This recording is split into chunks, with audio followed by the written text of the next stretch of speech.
లోపాలను సవరించి అందరికీ అన్ని కులాలకు వెనుకబాటుతనం తమ జనాభా పరంగా న్యాయం జరిగే విధంగా చూడాలని మరొకసారి గౌరవనీయులు ఎస్సీ వర్గీకరణ మీద నియమించబడ్డ ఏకసభ్య కమిషన్ చైర్మన్ గారైన గౌరవ షమీమ్ అఖ్తర్ గారికి ఎంఆర్పిఎస్ మరి నేతకాని కొన్ని దళిత కులాల సంఘాల పక్షాన మేము లిఖితపూర్వకంగా మన విజ్ఞప్తి చేయడం జరిగింది. షెడ్యూల్ కులాల వర్గీకరణ మీద గత షమీమ్ అఖ్తర్ గారి నివేదిక అందులో కొన్ని లోపాలను చూడకుండానే సబ్ కమిటీ ఆమోదించడం, సబ్ కమిటీ ఇచ్చిన నివేదికను క్షుణ్ణంగా పరిశీలించకుండానే క్యాబినెట్ ఆమోదించడం, పూర్తి స్థాయిలో చర్చ జరగకుండానే అసెంబ్లీలో తీర్మానం చేయడం, ఇవన్నీ లోపాలను సరిచేసే ఉద్దేశంతో కాకుండా ఆగమేఘాల మీద ఏదో ప్రక్రియ పూర్తి చేస్తున్నామని చెప్పడం కోసం జరిగిన తంతుగా కనిపిస్తున్నది. ఈ లోపాలను దృష్టిలో పెట్టుకొని కమిషన్ నివేదికలు ఉండబడే లోపాలను సరిచేయాలని గౌరవ ముఖ్యమంత్రి రేవంత్ రెడ్డి గారి దృష్టికి తీసుకొచ్చారు. ఆ విషయం సమాజంలో అన్ని వర్గాలకు తెలిసిందే. అదే రోజు ఎస్సీ వర్గీకరణ మీద నియమించబడ్డ మంత్రివర్గ ఉపసంఘం సంబంధించిన చైర్మన్ గారైన ఉత్తమ్ కుమార్ రెడ్డి గారికి కలవడం జరిగింది.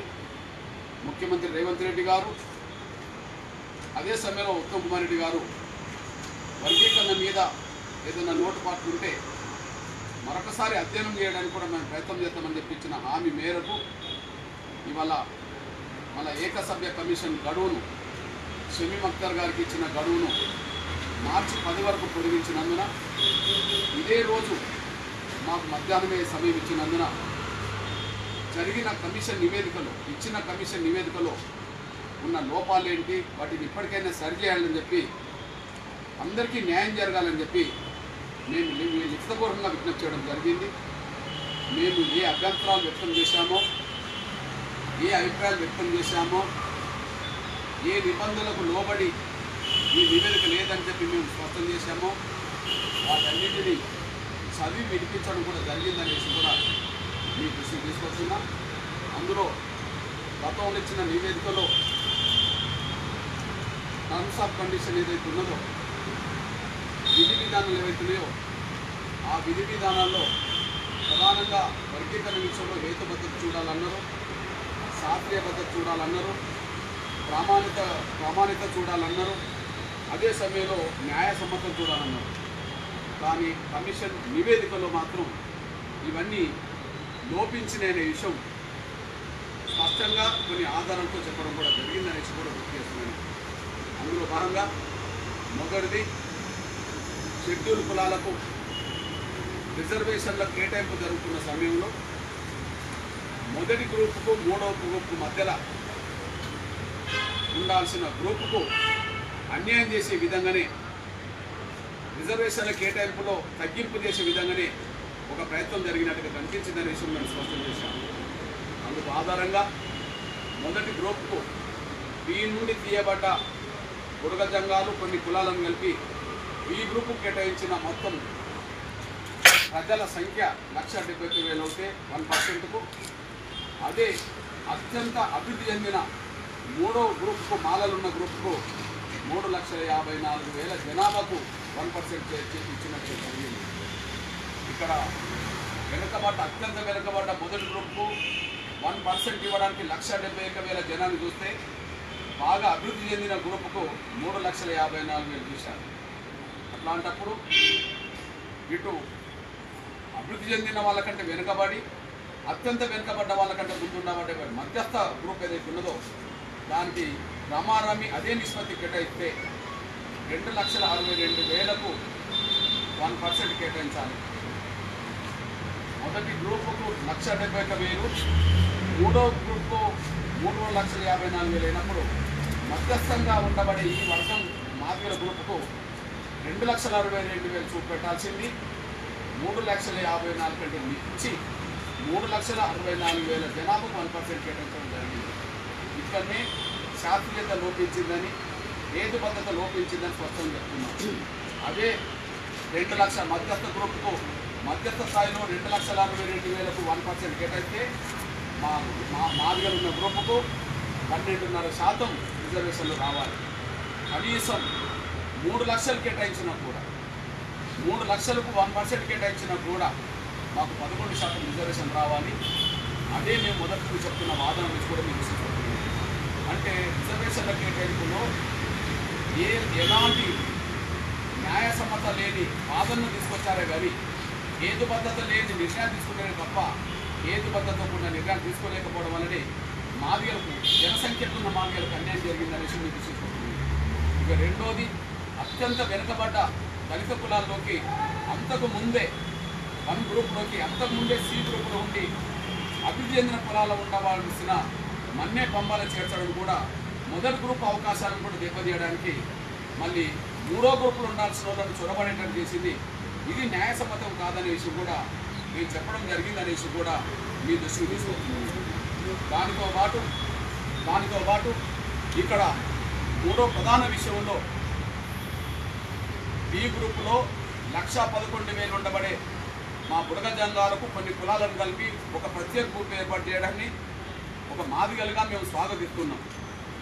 1,11,000 ఉండబడే ఒక ప్రధాన కులానికి 4-5 కులాలు కలిపి ఒక గ్రూప్ ఏర్పాటు చేయడం న్యాయసమ్మతమైనప్పుడు మరి 3వ గ్రూపులో ఉండబడే తెలంగాణ సమాజంలోనే అత్యధిక జనసంఖ్యలో 3వ సంఖ్య ఉండబడే మరి నేతకాని కులం 1,33,000 ఉన్నా కూడా అదనంగా కొన్ని కులాలను కలిపి ఒక ప్రత్యేక పర్సెంటేజ్ ఇచ్చి రిజర్వేషన్లు ఏర్పాటు చేయకపోవడం, ప్రత్యేక గ్రూప్ ఏర్పాటు చేయడం చూస్తే అర్థమవుతుందంటే మాదిగలు ఉన్న గ్రూపులో ఎక్కువ జనాన్ని తీసుకెళ్లి పక్కకు పెట్టి మాదిగల గ్రూపులో రిజర్వేషన్ శాతాన్ని తగ్గించే ప్రయత్నం చేయడం. కానీ అదే మాలలున్న గ్రూపులో అంతకంటే జనసంఖ్య ఎక్కువ ఉన్నా కూడా అదే గ్రూపు నుండి వాళ్ళ రిజర్వేషన్లు పెరిగేటట్టుగా ఉమ్మడిగా గ్రూప్ రిజర్వేషన్ పెరిగేటట్టుగా చేసినట్టుగా స్పష్టంగా అర్థమవుతుంది. అందువలనే ఖచ్చితంగా 1,11,000 నాకు కులానికి కొన్ని కులాలను కలిపి మొదటి గ్రూప్ ఏర్పాటు చేసినట్టుగానే 1,33,000 ఉండబడే మన నేతకాని కులానికి కొన్ని కులాలను కలిపి 3వ గ్రూపులో ఉంచి అందులో అభివృద్ధి చెందిన మాల కులాలని ఈ గ్రూప్లో చేర్చి వాళ్ళకు ఎంత పర్సెంటేజ్ వస్తే అంత పర్సెంటేజ్ వాళ్ళకు రిజర్వేషన్లు ఇచ్చే విధంగా ABCD గ్రూపులు చేర్చాలని చెప్పి మేము డిమాండ్ చేస్తున్నాం. అదే సమయంలో ఇంకో ప్రధాన విషయం, ఇక్కడ మాదిగల గ్రూపులో ఉండబడే రిజర్వేషన్ శాతం పెరగకుండా చేయడానికి ఒక కుట్ర స్పష్టంగా జరిగింది. అదే మాలల గ్రూపుల రిజర్వేషన్ జరిగిందనే మీ దృష్టిస్తున్నాను.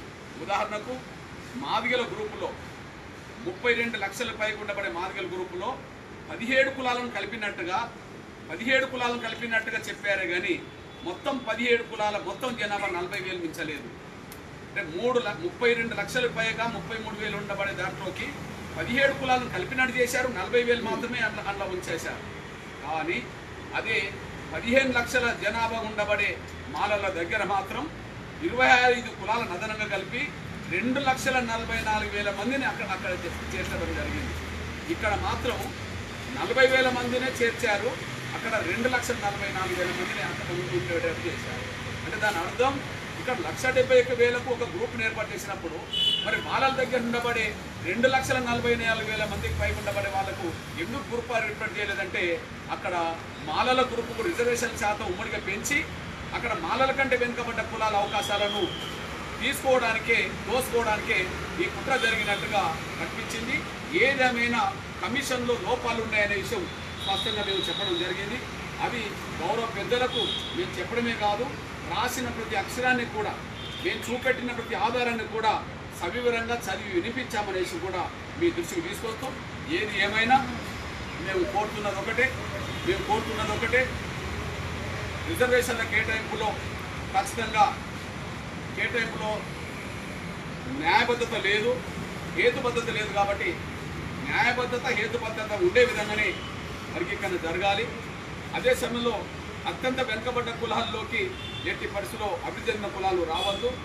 అదే సమయంలో రెండో కులం జనసంఖ్యల కులానికి రిజర్వేషన్ కేటాయించినప్పుడు అత్యధికంగా మూడో గ్రూపులకు సంబంధించిన కాడ మూడో స్థానంలో ఉండబడి నా నేత కాని వాళ్లకు నాలుగో గ్రూపులో ఉండబడి నాలుగో జనసంఖ్య గల నా బేడకూడ విధంగా ఒక గ్రూప్ కేటాయించినప్పుడు మేము స్వాగతిస్తున్నాం. కానీ మరి అత్యధిక జనసంఖ్యల మూడో కులానికి రిజర్వేషన్లు ప్రత్యేక కేటాయింపు లేకపోవడం అన్యాయమని మేము చెప్తున్నాం. ఏది ఏమైనా ఏబీసీ కాడ ఆపకుండా డి కూడా తీసుకురావాలి. దీన్ని రద్దు చేసి సి వరకే పెట్టడం ఉద్దేశం ఏంటంటే డి గ్రూప్లో మెజార్టీ కులాలకు సంబంధించిన దోసుకునే వాళ్ళు ఉండాల్సిన చోట సి గ్రూపులో ఉండి అత్యంత సి గ్రూపులో వెనుకబడ్డ కులాల అవకాశాలని మాలలు దోసుకోవడానికి ఏదో కుట్ర జరిగినట్టుగానే ఇక్కడ డి లేకుండా చేసిందనే విషయం కూడా విశ్వాసం చేస్తూ మేము చేసిన విజ్ఞప్తికి గౌరవ ముఖ్యమంత్రి గారు స్పందించి కమిషన్ గడువు పొడిగించినందుకు, అదే సమయంలో సబ్ కమిటీ చైర్మన్ పొడిగించడానికి సహకరించినందుకు వాళ్ళకి ధన్యవాదాలు చెప్తూ షమీం అఖ్తర్ గారికి కూడా మరొకసారి విజ్ఞప్తి చేస్తూ గతంలో జరిగిన లోపాలను సరిచేసి అందరికీ న్యాయం జరిగే విధంగా ముందుకు రావాలని, త్వరగా కమిషన్ నివేదిక అందించి వర్గీకరణ ప్రక్రియ సంపూర్ణంగా అందరికీ న్యాయం జరిగే విధంగా పూర్తి చేయడానికి మీ బాధ్యత తీసుకోవాలని చెప్పి గౌరవ షమీం అఖ్తర్ గారికి విజ్ఞప్తి చేశాం, కోరుతున్నాం, డిమాండ్ చేస్తాం.